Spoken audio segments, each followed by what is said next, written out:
আপনি কি চাচ্ছেন যে ইনস্টাগ্রাম আইডির ইউজার নেম রয়েছে সেটা পরিবর্তন করে নতুন একটি ইউজার নেম দিতে?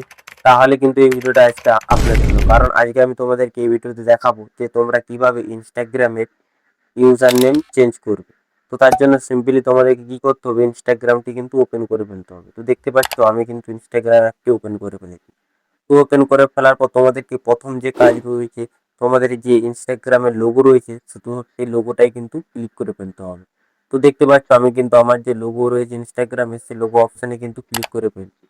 তো ক্লিক করে ফেলার পর তোমাদেরকে যে কাজটি করতে হবে, এখানে তোমরা দেখতে পেয়ে যাবে সবার উপরে কর্নার দিকে থ্রি লাইন। তো তোমাদেরকে কিন্তু এই যে থ্রি লাইন অপশন রয়েছে তো এতে কিন্তু ক্লিক করে ফেলতে হবে। তো আমি কিন্তু থ্রি লাইন অপশন রয়েছে তো তাতে কিন্তু ক্লিক করে ফেলছি। তো ক্লিক করে ফেলার পর তোমার সামনে কিন্তু এরকম একটি পেজ ওপেন হয়ে যাবে। তো এখানে সবার উপরে তোমরা দেখতেই পেয়ে যাবে অ্যাকাউন্ট সেন্টার বলে অপশনটি। তো তোমাদেরকে সিম্পলি এই অ্যাকাউন্ট সেন্টার অপশনে কিন্তু ক্লিক করে ফেলতে হবে। তো ক্লিক করে ফেলার পর তোমার সামনে এই পেজটি ওপেন হয়ে যাবে। এখানে তোমরা দেখতে পেয়ে যাবে প্রোফাইল অ্যান্ড পার্সোনাল ডিটেলস বলে অপশনটি। তো তোমাদেরকে সিম্পলি এই অপশনে কিন্তু ক্লিক করে ফেলতে হবে। তো ক্লিক করে ফেলার পর তোমার সামনে কিন্তু এই পেজটা ওপেন হয়ে যাবে। তো এখানে তোমরা দেখতে পেয়ে যাবে ইনস্টাগ্রাম আইডি আর তোমাদের ফেসবুক আইডি।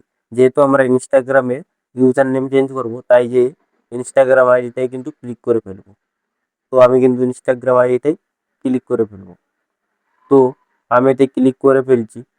তো ক্লিক করে ফেলার পর তোমার সামনে কিন্তু এই পেজটা ওপেন হয়ে যাবে।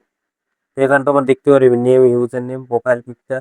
তো এখানে তোমার সব কিছু কিন্তু চেঞ্জ করতে পারবে। তো আমরা যেহেতু ইনস্টাগ্রামের ইউজার নেম চেঞ্জ করবো তাই এই ইউজার নেম অপশানে কিন্তু ক্লিক করে ফেলবো।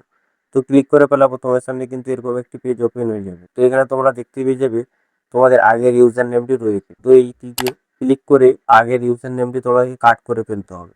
তো দেখতে পাচ্ছ আমি কিন্তু আগের ইউজার নেম কাট করে ফেলেছি। তো কাট করে ফেলার পর এখানে আমি যে নতুন ইউজার নেম দেবো, তো সেটাই কিন্তু আমি এখানে লিখে ফেলছি নতুন ইউজার আইডির নামটা।